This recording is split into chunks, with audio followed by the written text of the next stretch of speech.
invito a que nos cuenten, aquí Jorge, Gonzo,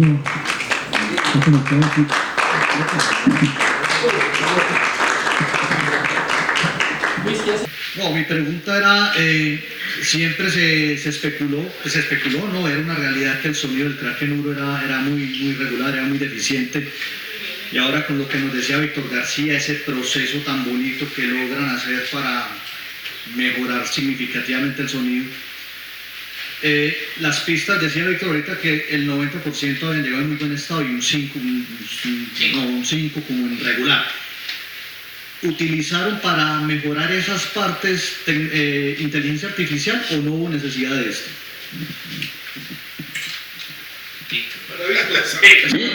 Sí. No, inteligencia de la normalita. Realmente no hay nada generado por inteligencia artificial.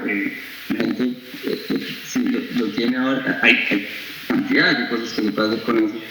Pero este álbum realmente no lo necesitó porque o sea, tenemos el conocimiento del material tan, todavía entre nosotros, que ni siquiera hay doblajes de la banda para arreglar nada. La voz de Elkin está tal cual él la ejecutó en el estudio, no se afinó, no se modificó, no hay nada de eso. Lo único que hay nuevo realmente son mis teclados, porque pues eso sí los tuve que levantar de cero, tratándome de acordar cómo los toqué, porque tampoco tengo charts ni nada de eso. Él los tocó todos.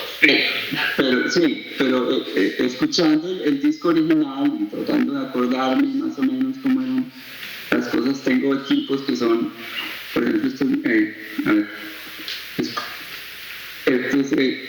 mi setup de teclados, este que está acá es el mismo teclado que utilicé en la grabación de Kraken, y entonces lo utilicé para hacer todos los teclados y maybe un poquito del mínimo, pero traté de que quedaran lo más parecido, lo más similar posible en todo el carácter que tenían de la grabación del 87, de todo lo que me acordaba, sí. Pero bastante divertido realmente volverlo a... Entonces ya eso le da mucho más, ¿no? Abre panorámicamente el sonido.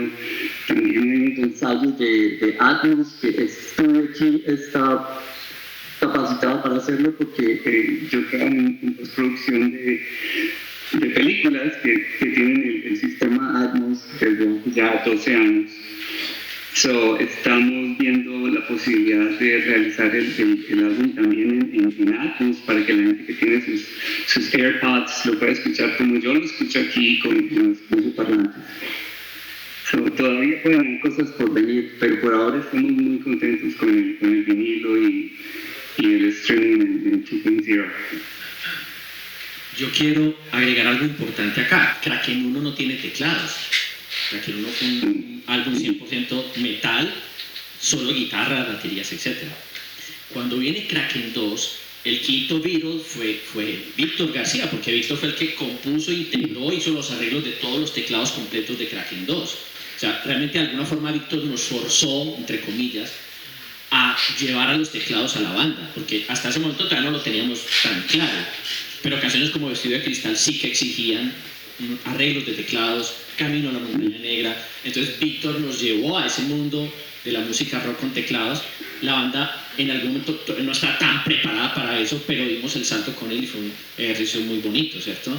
Y Víctor los tocó originalmente en 1989 que se grabó el disco y los volvió a tocar ahora completamente, así que es algo increíble que se pueda hacer esto. En ese entonces, ¿cuánto se demoraban grabando? ¿Se acuerdan? Víctor, ¿cuánto? ¿Un mes y medio? Yo creo que se iba mucho más rápido, porque la cosa era que el disco tenía que salir antes del mensaje de música tropical de final de año, Discos. Entonces, si no lo entregamos en un par de semanas, ya no se podía, ya no entraba para ese año, no tuvimos nada, le metimos la aceleradora de esto. Sí. ¿Y en ese entonces grabaron instrumento por instrumento separados o cómo era en el 89.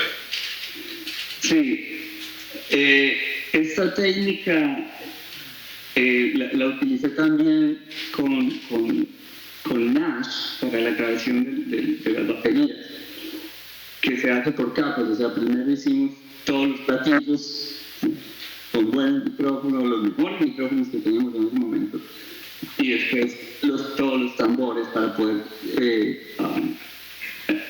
utilizar muy bien los sonidos en todos los canales. No es fácil de hacer, o sea, se necesita un baterista bastante experto como Hernán Cruz o Gonzo que pueda hacer esas patadas así. Pero la ventaja en ese momento que no teníamos un estudio de que, wow, Abbey Road con 5.000 pies de aire, era la única forma que podíamos grabar esto. Y luego los instrumentos de bajo, guitarras, voces, cada uno tuvo su guía para doblarlos. La verdad, hicimos primero unas bases como de guías, que era todo el mundo tocando, y contra el metrónomo. Entonces después, escuchando esas bases de guías, todo el mundo seguía. Es una técnica bastante normal para grabar por pistas. Obviamente hoy en día es mucho más adecuado para este tipo de música grabar a toda la banda en compartimentos diferentes en un estudio más grande. Pero en ese momento solo contamos con el talento de estos señores y la varilla que yo les estaba dando toda la que aguantar para poder sacar con los equipos que teníamos ese sonido que vamos a escuchar ahora de Kraken 2. Bueno, Hugo nos contaba en una conversación que tuvimos en Mañanas X en todo el arque que cada uno llevaba sus influencias musicales y que Whitesnake marcó mucho el Vestido de Cristal, Is This Love. Es que era número 1. Oh, sí, bastante a Whitesnake, a Scorpions. Es que la historia es esta. A The Tío, hay unos elementos muy interesantes que lo son, ¿no? Yo iba a preguntar, los teclados es porque por Dio, por Ozzy. No, es que Whitesnake era número 1. No, por número 1, pues. 87, No, 81.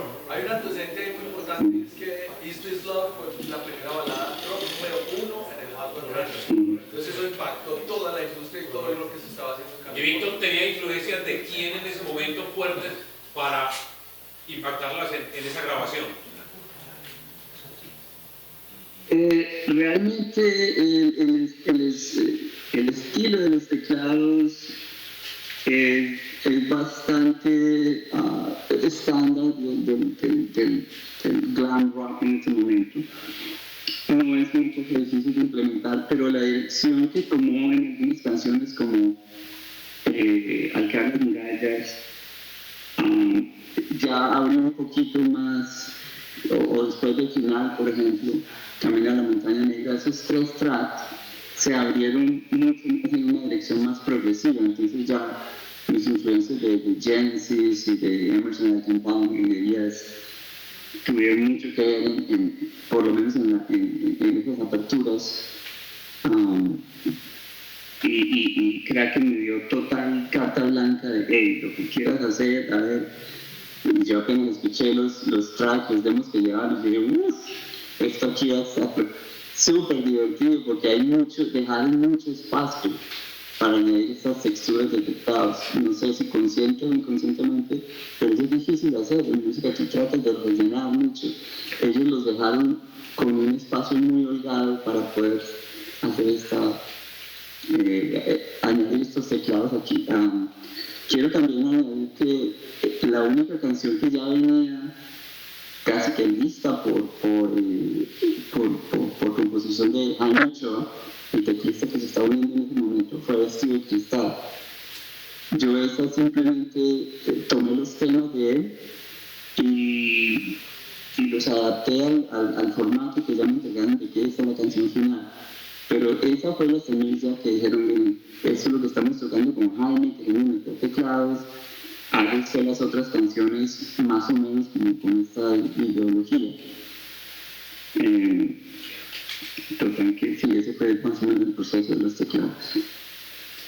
Ahí hay otro tema, y es que Vestido de Cristal fue un dilema para la banda, porque el Kraken 1 realmente no tenía ninguna power ballad, ¿sí? Hugo y yo teníamos la idea de que este disco debería tener una power ballad para entrar en la radio, era clarísima la intención. Elkin no estaba muy seguro de querer estar en radio y querer tener música, digamos, en ese entorno. Entonces fue un dilema para la banda, ¿lo hacemos o no lo hacemos y cómo lo vamos a hacer? ¿Cierto? El resto del disco es muy heavy metal, muy marcado la historia de Kraken, pero Vestido de Cristal sí era realmente, se salía del molde de lo que veníamos haciendo hasta ahí. Vestido de Cristal fue número 1 desde España, México, Argentina, fue número 1 en todos los países, y los directores de radio en esa época, me acuerdo, Donny Miranda decía, es que cuando llegó Vestido de Cristal a las emisoras, eso fue un huracán, o sea, eso fue un abisinio, vino o sea, era increíble en ese momento y fue un éxito arrollador. Pero nosotros le decíamos a él, tranquilo, no hay banda más mediática que Metallica, y Metallica nunca dejó de ser Metallica. Entonces nosotros no teníamos como ese riesgo tampoco. Pero Hugo se la jugó toda, pues el maestro Hugo fue el compositor de Vestido de Cristal y se la jugó toda con esa canción, hizo una obra maestra, y para mí es la obra maestra de toda la historia de Kraken, para mí es Vestido de Cristal, y por eso quiero que le den un aplauso a Hugo.